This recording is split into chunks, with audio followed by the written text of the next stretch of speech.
Hello everybody out there in YouTube land, and welcome to DC Fans United. Today I am taking a look at Justice League versus the Suicide Squad number 3. Be sure to check out my reviews of issue number 1 and issue number 2 in the description box. And speaking of the description box, I have a link for the website OutrightGeekery.com. It's a cool geek website that hosts my videos. So this issue is written by Joshua Williamson, with pencils by Jesus Marino, and Andy Owens is the inker, and the colorist is Alex Sinclair. The letterer is Rob Lee, and these same artists and colorists and inkers did the main cover, and then there are 2 variant covers near the end of the video. The first one I will show then is by Amanda Connor, and the second one is by Joe Madureira. So, a quick warning, this comic has violence and is rated teen. So, starting off on the first page, we have Katana and Rick Flag are investigating the prison where the villains that are teamed up with Maxwell Lord were, and we saw them escape in the first issue.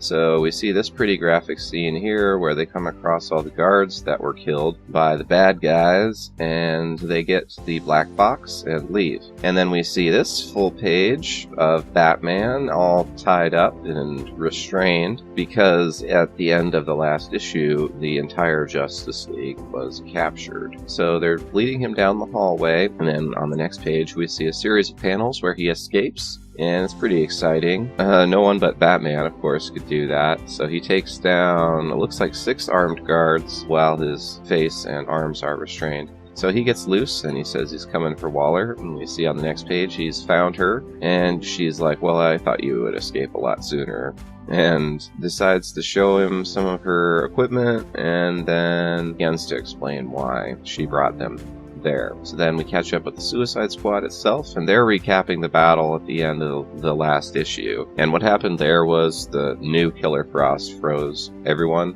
on both teams, and that's what allowed them to capture the Justice League. And personally, I don't know if that would really work, but I don't know if that would work on the Flash, for instance. Would she be able to freeze him? He could just move at a molecular level, or just move so fast that she couldn't get him. But in any case, for the purposes of this comic, everyone in the Justice League was frozen, and they're now imprisoned. The members of the Suicide Squad have a little laugh about it, and there's a back and forth for a few pages, and it's kind of funny. And then there's this really touching scene where Superman asks Killer Frost why she hesitated before she absorbed his power and then froze everyone. So it's really neat, and she explains a little bit about how she had seen Superman before she gained her powers and how she was inspired by him. So I really liked those pages. I found them to be really cool. So we find out that the bad team, which you see here on this full page, and I forget what this team's called, but they're all working for Maxwell Lord. So there's 3 teams. There's these guys, and then there's the Suicide Squad, and then there's the Justice League. So these guys here, Lobo, Johnny Sorrow, and the others, have killed all of these shamans because Maxwell Lord, who's their leader,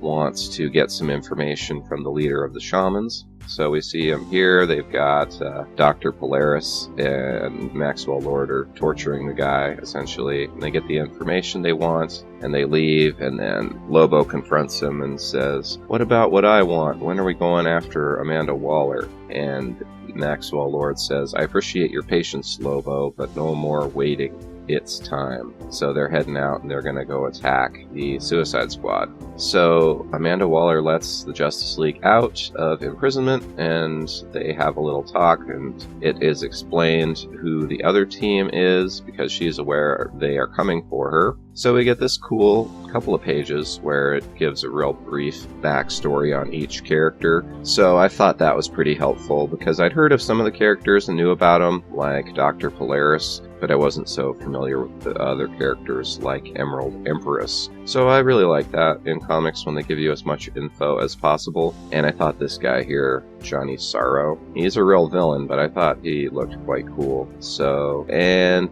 we see the very last page. It's just a great full page splash page with the team that's coming to attack. So we have a couple of variant covers at the end, and I actually like both of them more than the main cover. And this first one is by Connor, and that's pretty cool. And then we have the second one, which I like the most of the three, and we see Harley Quinn attacking Wonder Woman, so pretty good stuff. I thought it was a good issue. I like the series overall. I think the coloring's really good. I think the writing's pretty solid, and it's just all of the stuff you want in a comic book. It's like eating a cheeseburger. It's got full page splash page, it's got good writing, it's got good art. The coloring is beautiful. It's got a plethora of characters and a lot of action. So for me, I'd give it like a 4 out of 5. But let me know down in the comments what you think of this series. And if you aren't subscribed, please subscribe. Feel free to share these videos. And that's all for now. Thanks for watching. End of line.